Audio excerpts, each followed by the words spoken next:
Hi hello ಸ್ನೇಹಿತರೆ, ಇವತ್ತಿನ Friday morning ವ್ಲಾಗ್ಗೆ ನಿಮಗೆಲ್ಲ ಸ್ವಾಗತ.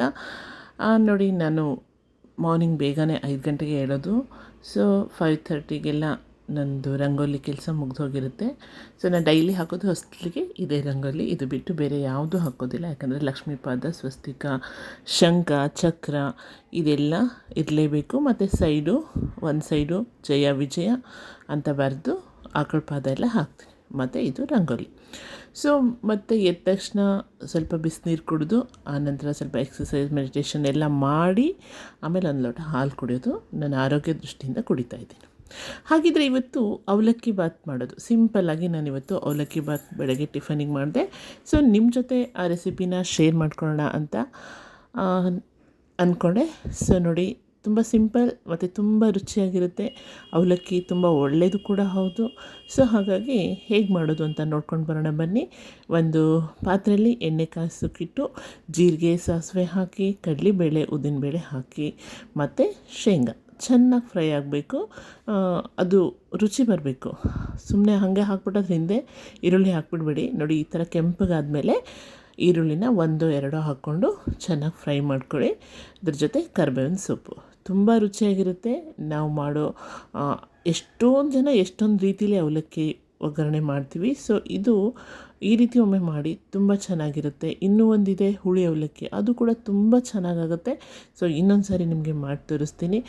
ಸೊ ನಂತರ ಒಂದು ಟೊಮೊಟೊ ಹಾಕ್ಕೊಂಡು ಚೆನ್ನಾಗಿ ಕಾಯಿಸ್ಕೋಬೇಕು. ಆ ಟೊಮೊಟೊದ ಹಸಿ ವಾಸನೆ ಎಲ್ಲ ಹೋಗಲಿ. ಹಾಗೆಯೇ ಇದೆಲ್ಲ ಆದಮೇಲೆ ನಾವು ಅದಕ್ಕೆ ರುಚಿಗೆ ಬೇಕಾದಷ್ಟು ಉಪ್ಪನ್ನು ಹಾಕ್ಕೊಂಡು, ನಂತರ ಅರಿಶಿಣ ಪುಡಿ, ಹಾಗೆಯೇ ಸ್ವಲ್ಪ ಸಕ್ಕರೆ ಹಾಕ್ಕೋಬೇಕು. ಬೆಲ್ಲ ಆದರೂ ಹಾಕ್ಕೊಳ್ಳಿ, ಸಕ್ಕರೆನಾದರೂ ಹಾಕ್ಕೊಳ್ಳಿ.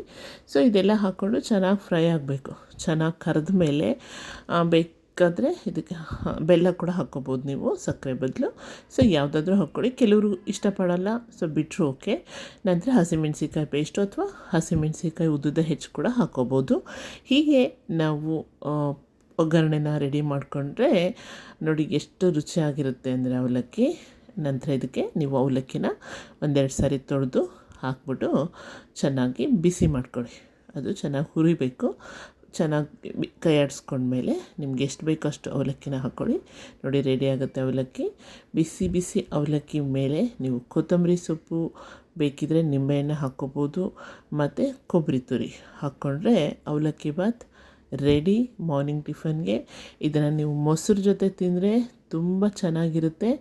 ಅವಲಕ್ಕಿ ಕಾಂಬಿನೇಷನ್ ಅಂದರೆ ಮೊಸರು, ತುಂಬ ಮೊಸರು ಇರಬೇಕು ಅವಲಕ್ಕಿಗೆ, ಸಖತ್ತಾಗಿರುತ್ತೆ ಫ್ರೆಂಡ್ಸ್. ಒಮ್ಮೆ ಮಾಡ್ಕೊಂಡು ತಿನ್ಕೊಂಡು ನೋಡಿ.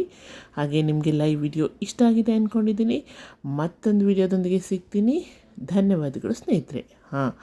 ಯಾರಿಗಾದರೂ ಈ ವಿಡಿಯೋ ಇಷ್ಟ ಆಗಿದ್ದರೆ ಲೈಕ್ ಮಾಡಿ, ಫಸ್ಟ್ ಟೈಮ್ ನೋಡೋರು ಸಬ್ಸ್ಕ್ರೈಬ್ ಮಾಡಿ, ಖಂಡಿತ ಶೇರ್ ಮಾಡ್ಕೋತೀರಾ ನಿಮ್ಮ ಸ್ನೇಹಿತರ ಜೊತೆ ಅಂದ್ಕೊಂಡು. ಮತ್ತೆ ಸಿಗ್ತೀನಿ ಸ್ನೇಹಿತರೆ, ಬಾಯ್ ಬಾಯ್. ಹಾಗೆ ನಂದು ಇನ್ನೊಂದು ಚಾನಲ್ ಇದೆ, RK ಕ್ರಿಯೇಟರ್ಸ್ ಅಂತ. ನೀವು ಅಲ್ಲಿಗೆ ಹೋಗಿ ವಿಸಿಟ್ ಮಾಡ್ಬೋದು. ಅದರಲ್ಲೂ ಕೂಡ ಅನೇಕ ರೆಸಿಪಿಗಳಿದೆ. ಸೊ ಇಷ್ಟ ಆದರೆ ಹೋಗಿ ವಿಸಿಟ್ ಮಾಡಿ. Thank you.